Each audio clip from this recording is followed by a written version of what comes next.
Hoje, o espelho não tem mais nada de especial. Em muitos aparelhos, como por exemplo televisores, em câmaras modernas, em telescópios e assim por diante, há espelhos. Em cada loja que visitamos e em nossa casa, podemos encontrar vários espelhos, mais do que se imagina. Mas o que exatamente é um espelho? Se você olhar com atenção, pode ver dois reflexos no espelho. É mais fácil perceber isso no escuro, segurando uma vela na mão. A maioria dos espelhos é feita com uma placa de vidro e uma fina camada lisa de alumínio atrás do vidro. A camada de alumínio é responsável pela imagem refletida. A placa de vidro é usada justamente porque ela é transparente, ou seja, ela permite a passagem da luz e serve apenas para proteger o alumínio. Até em um vidro de janela conseguimos nos ver. Mas a imagem não é tão nítida e precisa. Mas o que exatamente acontece com o espelho?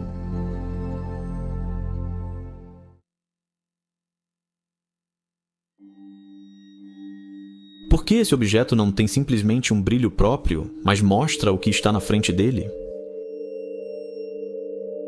O espelho reflete a luz que incide sobre ele. Você tem que imaginar tudo isso assim. Quando a luz, por exemplo, é emitida de uma lâmpada e atinge um objeto, essas partículas de luz absorvem propriedades como cor, forma, localização e assim por diante, e então continuam voando para algum outro lugar.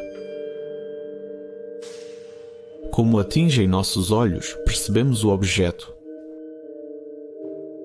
É assim que conseguimos perceber o nosso entorno.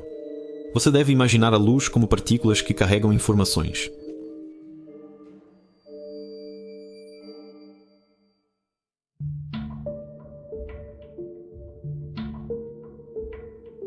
A particularidade do espelho é que essas informações, essas imagens contidas na luz, não simplesmente ricocheteiam de qualquer jeito, mas pela suavidade do espelho, elas se refletem ordenadamente e paralelas, formando uma imagem.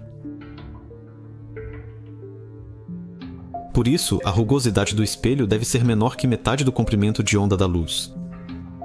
Assim, ondas eletromagnéticas sonoras, mesmo invisíveis, podem ser refletidas em superfícies adequadas. Afinal, também existem outros objetos nos quais podemos nos ver. O principal é o quão lisa é a superfície do objeto. Um objeto que não é tão liso reflete os raios de luz, ou seja, as informações em direções diferentes, de modo que não conseguimos ver uma imagem nítida, mas sim uma imagem distorcida e desfocada. No espelho, a luz e as informações são refletidas paralelamente e a imagem chega aos olhos. Vale lembrar que, mesmo em espelhos, a reflexão nunca chega a 100%, sempre há alguma perda de informação.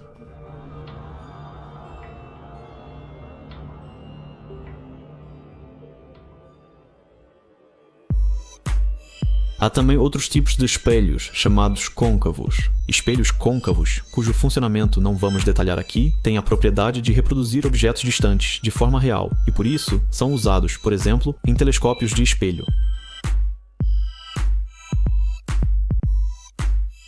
Existem também os espelhos múltiplos, com superfícies específicas, comuns em lojas de roupas.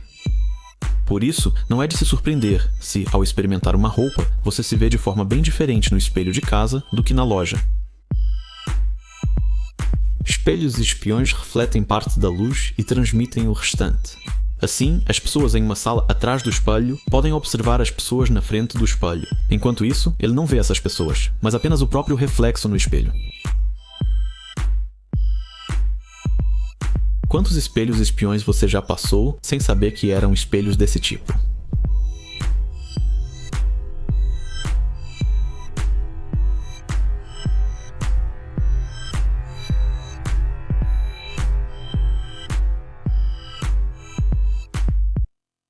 Surge assim um mundo paralelo sobre o alumínio. Em muitos filmes, o espelho é um objeto de transição para outro mundo. Mas a pessoa que deveríamos ser é invertida, refletida.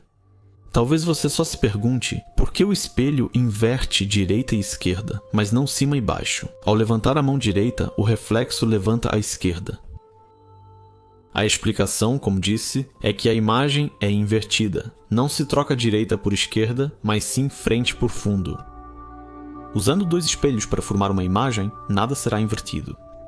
Isso é interessante, pois mantém tudo na orientação correta, como fazem as câmaras reflex. O mesmo ocorre com 4, 6, 8 espelhos e assim por diante.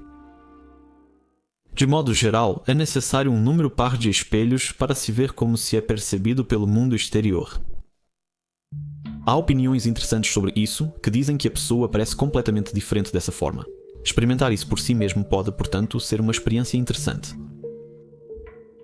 Talvez por isso quase nunca ficamos satisfeitos com nossas fotos ou achamos que estamos diferentes nelas. Já que o olhar no espelho, onde nos vemos todos os dias, não mostra a realidade, muita gente tem medo do espelho. É compreensível, afinal, quem não conhece filmes de terror onde o espelho mostra um demônio? Isso tem algum motivo? Em muitas culturas, o diabo vive no espelho. E se for realmente verdade que o diabo ou demónios olham para o nosso mundo através do espelho, então quase não há lugar onde estejamos livres do olhar deles. Dizem que não se deve olhar por muito tempo no espelho à noite, mas isso é um problema em geral. Quem se olha por muito tempo de perto pode começar a se sentir estranho e até enlouquecer. Reparem que nos filmes, o armário de remédios com psicofármacos geralmente fica atrás de um espelho.